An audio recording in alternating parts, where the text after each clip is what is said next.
Welcome again, Maxim here, and in this video I will explain to you what is damage attenuation and how it works. This algorithm is responsible for reducing damage dealt to the bosses, including Kuva Liches, Sisters of Parvos, and Archons. I will focus on these opponents because during these boss fights you will face the most advanced versions of this algorithm.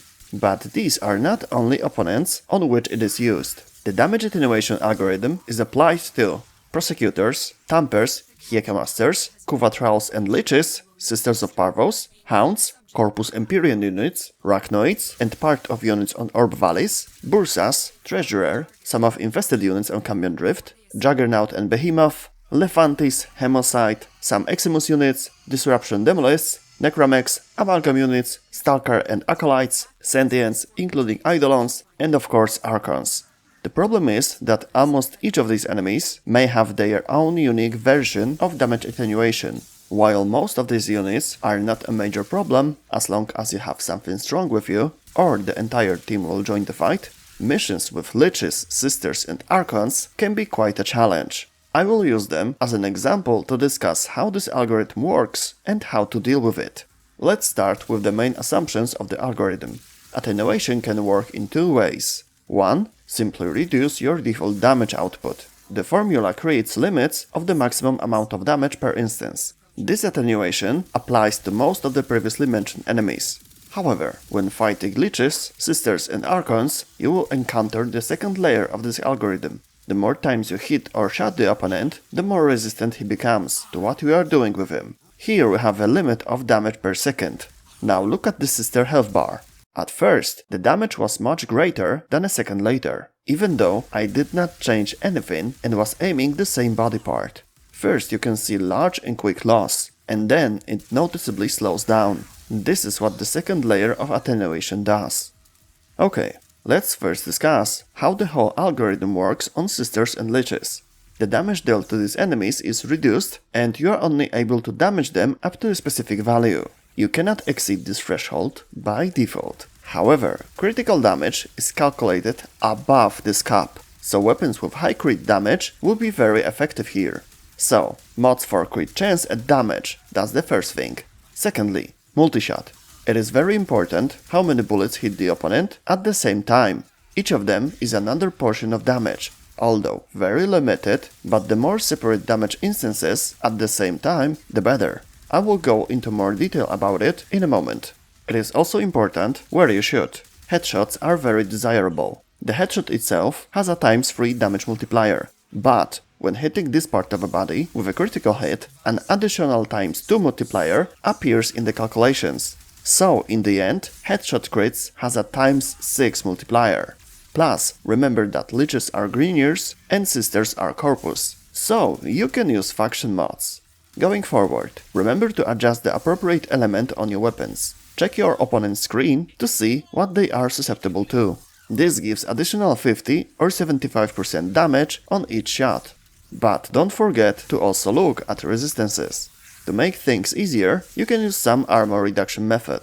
Additionally, you may have viral damage in some weapon, because this status amplifies damage to the health of the target. However, here's an exception. On Liches and Sisters, only 4 statuses of the same type can be applied at the same time. So, by applying viral status 4 times, you deal 175% more damage. It also works that way on Archons. About some other statuses, you can use Slash, for instance from Glaive Prime Detonation, Alternative Attack. Unfortunately, Sisters and Liches at higher levels are not very susceptible to this type of a weapon. Damage gates are set too strictly. Sniper rifles aren't particularly effective either.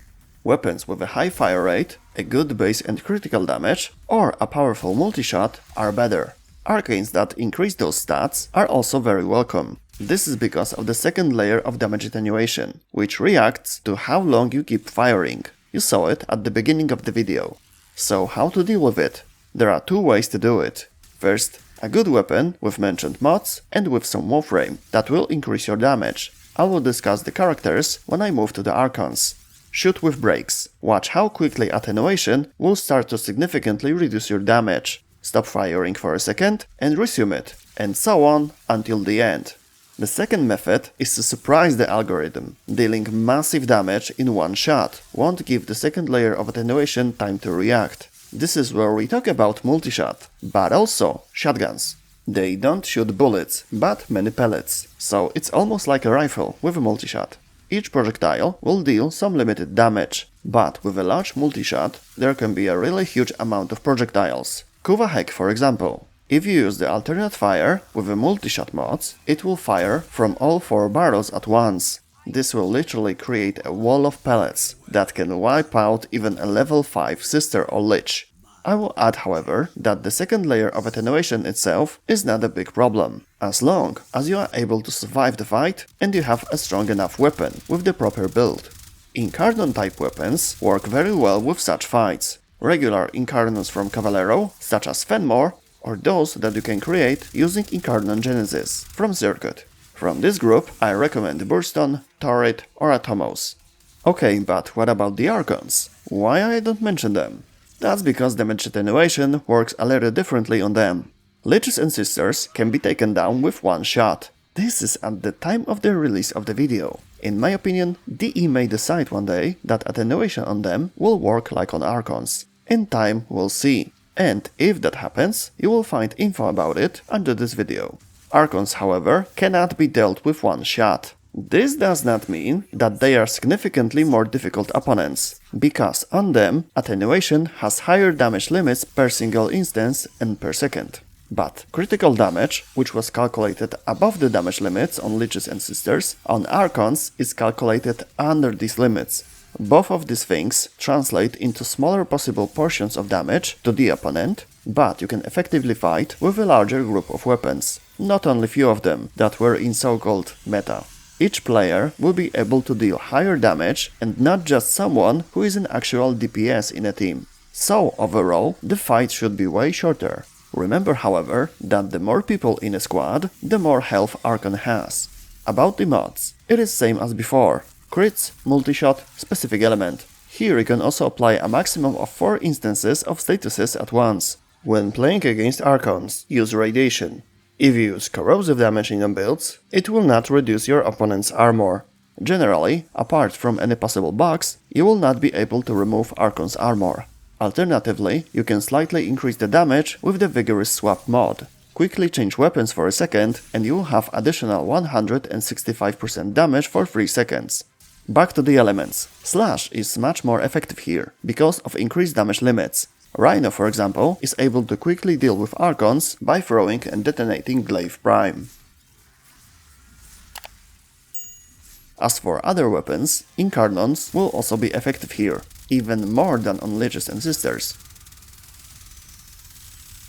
I also ran a few tests. Godfa Prime is effective, that was easy to predict. But I was able to quickly defeat Archon with just Kuva Nukor. Or even melee weapons. If, for example, you are invisible and Archon does not make any area attacks, you can easily defeat him at close range, if only he doesn't fly away somewhere. You could do it, for example, with Ivara. But this Warframe also has the ability to increase damage by using Navigator or by standing on the line, if you have Augment for Quiver. As for Warframes, you will need those that provide some damage bonuses. Some skills for survivability are also welcome. I've already mentioned Rhino, it's a good choice, especially if you want to rely on slash damage, but works well with other weapons too. Volt will also be a good option. Shield and the ability to add extra electric damage on yours and weapons of your allies, using an augment for the first skill. This will increase your radiation damage on weapon if you have this element in your build. Additionally, you can make an overshield with the augmented 4th skill. In addition, you can use Mirage, Chroma, Harrow or Zaku. The latter one can add void damage to the weapon with the Zata Whisper. This one works great with Incarnon weapons. Nevertheless, you don't have to go with Zaku to use this skill. It can be at your general disposal via the Helmeth system. There you will also find several other ways to increase damage. Rhino's Roar will increase your weapon and status damage. Mirage's Eclipse will reduce received damage standing in the shadow or increase damage when you're standing in the light. Grendel's Nourish will give you a damage bonus, viral damage on all weapons, and increase energy gain from all sources. There are also skills that, with an argument, will give you additional elemental damage. Electricity from Volt or Radiation from Oberon. You can see the guide to the Helminth system in the upper right corner of the screen. It is also in the description. Click it! Damn it! If we're talking about increasing damage, don't forget about operator schools. Zenoric will give you energy and 20% ability strength, or Madurai can increase your damage by 1000% for a few seconds or give you 40% more ability strength. And don't forget to add some good arcanes, either for Warframes, for instance Arcane Rage, or for weapons, for instance Primary Deadhead. These are just examples, there are many possibilities. Check what do you have and test it on missions. At the end, I will mention one more character that is great on Archon hands, and that is Titania. With an augment for the first skill, she can be lightning fast, which also increases your attack speed and fire rate. Additionally, if you add some increasing damage skill from Helminth, you will be able to defeat Archon very quickly. See for yourself. The first phase takes just a few moments, then fly as fast as you can to open the gate, and the rest is basically a repeat of the first phase. You can defeat Archon in 3 to 4 minutes. And that's all in this video. Good luck with Liches, Sisters and Archons. If you have any questions about damage attenuation or any other Warframe topic, go to the comment section or visit one of my streams on Twitch. Link is in the description. See you next time. Bye.